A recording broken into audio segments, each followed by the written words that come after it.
ছুটির ঘন্টা। আনন্দ উল্লাসে বেজে উঠেছে ছুটির ঘন্টা। বিশাল এক বনে বসবাস করত কাক, কোকিল, হাঁস, হরিণ, ময়ূর সহ নানা ধরনের প্রাণী। আর সেখানে নেতার প্রভাব বিস্তার করত শিয়াল ও তার চামচা হিসেবে ছিল বানর। তারা ছিল খুবই উদ্ভট প্রকৃতির। তাদের ভয়ে সারা বনের প্রাণীরা আতঙ্কে থাকত। তারা দুজনই সারাদিন টই টই করে ঘুরে বেড়াতো এবং বনের অন্য প্রাণীদের কাছ থেকে জোর করে চাঁদা নিত। কেউ চাঁদা দিতে না পারলে তাকে বিভিন্নভাবে অত্যাচার করত। তাদের অত্যাচারে যেন বনে কালো মেঘের ছায়া নেমে এসেছে। নেতা মশাই, আমরা বনে যে চাঁদা তুলি তা দিয়ে আমাদের চলা অসম্ভব হয়ে যাচ্ছে। আজ থেকে চাঁদার পরিমাণ বাড়িয়ে দিতে হবে। তুমি ঠিক বলেছ। তাহলে যাও, সবাইকে জানিয়ে দাও কাল থেকে সবাই যেন বেশি করে চাঁদা দেয়।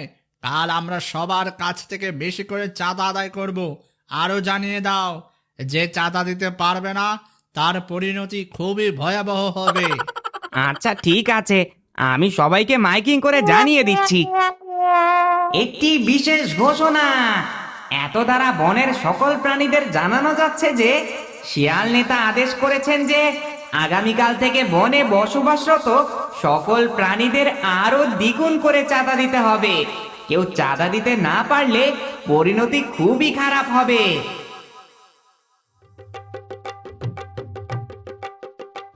কি ব্যাপার বলতো, আজকে বনে কাউকে দেখছি না কেন? সবাই কি বন ছেড়ে পালিয়ে গেল নাকি? তাই তো দেখছি, কাউকেই তো নজরে পড়ছে না। সবাই মনে হয় চাঁদা দেবার ভয়ে ঘরে লুকিয়ে বসে আছে। চলুন আজ সবার বাড়িতে গিয়ে চাঁদা নিয়ে আসবো। ঠিক আছে, তাই করি। চাঁদা না দিয়ে যাবে কোথায়? চলো আগে কাকের বাড়িতে যাই।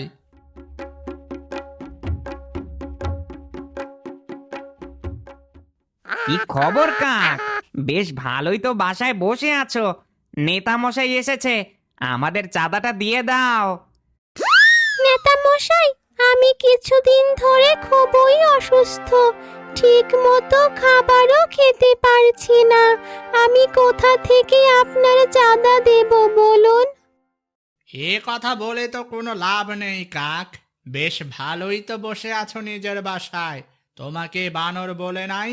কেউ যদি চাঁদা দিতে না পারে তাহলে তার পরিণতি খুব ভয়াবহ হবে। আজ থেকে কাউকে কোনো ছাড় দেওয়া হবে না, বুঝলে?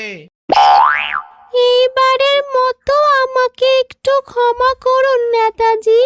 আমি সুস্থ হলে আপনাকে চাঁদা পরিশোধ করে দেব। বানর, এই কাকের বাসা ভেঙে দাও।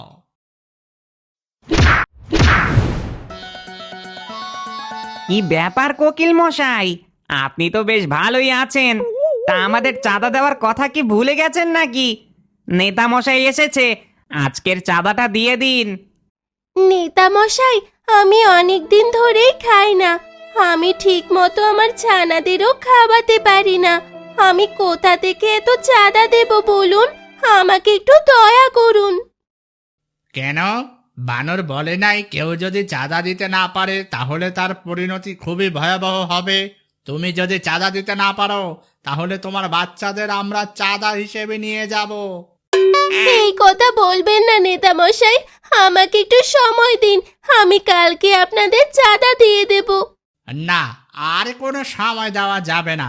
বানর, কোকিল ছানাদের বন্দি করে নিয়ে চলো, আজকে ওদের মেরে খেয়ে ফেলবো।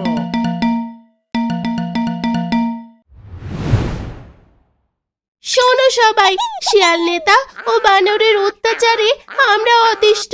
তাই আমরা সবাই মিলে একত্রিত হয়ে এদের উচিত শিক্ষা দিব। না হলে আমরা এই বনে শান্তি মতো বসবাস করতে পারবো না। ঠিক আছে কোকিল, আমার কাছে একটা আইডিয়া আছে। শিয়াল নেতা ময়ূরকে অনেক ভালোবাসে। তোমরা যদি বলো তাহলে আমি আর ময়ূর মিলে তাদের উচিত শিক্ষা দিতে পারবো। আচ্ছা ঠিক আছে, তুমি তাই করো। কি খবর হাঁস, ভালো আছো তো? হ্যাঁ, এই তো কোনো রকম ছানাদের নিয়ে দিন কাটছে। বেশ ভালো। তাহলে আমাদের চাঁদাটা এবার দিয়ে দাও দেখি। কিন্তু নেতা মশাই, আমার কাছে তো আপনাদের দেওয়ার মতো কিছুই নাই। আমি আমার ছানাদেরকে ঠিক মতো খাবার পর্যন্ত দিতে পারছি না। এ কথা বললে তো হবে না। তোমার কাছে যদি দেবার মতো কিছুই না থাকে, তাহলে তোমার ছানাদের আমাদের দিয়ে দাও, না হলে আমি তোমাকে তোমার ছানাদের সহ মেরে ফেলবো। আচ্ছা ঠিক আছে, কিন্তু আমি আমার এত ছানাদের নিয়ে পুকুরের কিনারে যেতে পারছি না। আপনি এসে নিয়ে যান। যাও বানর, হাঁস ছানাদের নিয়ে আসো। কিন্তু নেতা মশাই, আমি তো সাঁতার জানি না, আমি কিভাবে যাব? আপনিই যান। আরে, আমিও তো সাঁতার জানি না। এখন তাহলে কি করব? ওই দেখুন নেতা মশাই, আপনার প্রিয়তমা ময়ূর আসছে, চলুন তাহলে তার কাছ থেকে চাঁদা নেই। না না, ময়ূর আমার প্রিয়তমা, আমি তাকে অনেক ভালোবাসি। তার থেকে চাঁদা নেওয়াটা আমার পক্ষে সম্ভব না। আমার লজ্জা লাগছে। নেতা মশাই, ভালোবাসা দিয়ে পেট ভরে না।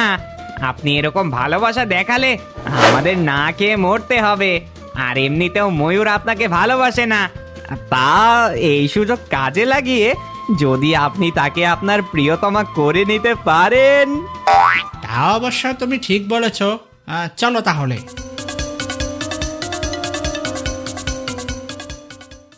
আরে ময়ূর ভাবি যে, তা কেমন আছেন আপনি? আমি ভালো আছি, কিন্তু আপনারা এখানে? এই তো নেতা মশাই সহ চাঁদা তুলতে এসেছি। আমাদের নেতা মশাই আপনাকে খুব ভালোবাসে। আপনি যদি নেতা মশাইকে বিয়ে করেন, তাহলে আপনার কাছ থেকে আর চাঁদা নেব না। আচ্ছা ঠিক আছে, কিন্তু আমার একটা শর্ত আছে। তোমার নেতা যদি পুকুরের মাঝখান থেকে হাঁসের ছানাদের নিয়ে আসতে পারে, তাহলে আমি তাকে বিয়ে করব। আরে, এটা কোনো ব্যাপার হলো? আমি এখনই পুকুরের মাঝখান থেকে হাঁসের ছানাদের নিয়ে আসছি। আরে নেতা মশাই, আপনি তো সাঁতার জানেন না, আর পুকুরে অনেক পানি, আপনি তো ডুবে মারা যাবেন। এই তাহলে আপনার সাহস? ওই দেখুন, হাঁস ও তার ছানারা কত সুন্দর ভেসে বেড়াচ্ছে। আরে বানর, তুমি কিছু চিন্তা করো না, আমার কিছুই হবে না। আমি এখনই পুকুরের মাঝখান থেকে হাঁসের ছানাদের নিয়ে আসছি। বাঁচাও আমাকে, বানর, বাঁচাও আমাকে, বাঁচাও। আমি আপনাকে বলেছিলাম এরা আপনাকে মারার জন্য প্ল্যান করছে, কিন্তু আপনি তো আমার কথাই শুনেননি। আপনি প্রেমের জলে ডুবে ডুবে পানি খান, আমি বাপু পালাই, নিজে বাঁচলে বাপের নাম। আমরা তোমার অত্যাচারে অতিষ্ঠ, তাই আমরা তোমাকে উচিত শিক্ষা দেওয়ার জন্য এই প্ল্যান করেছি, বুঝলে?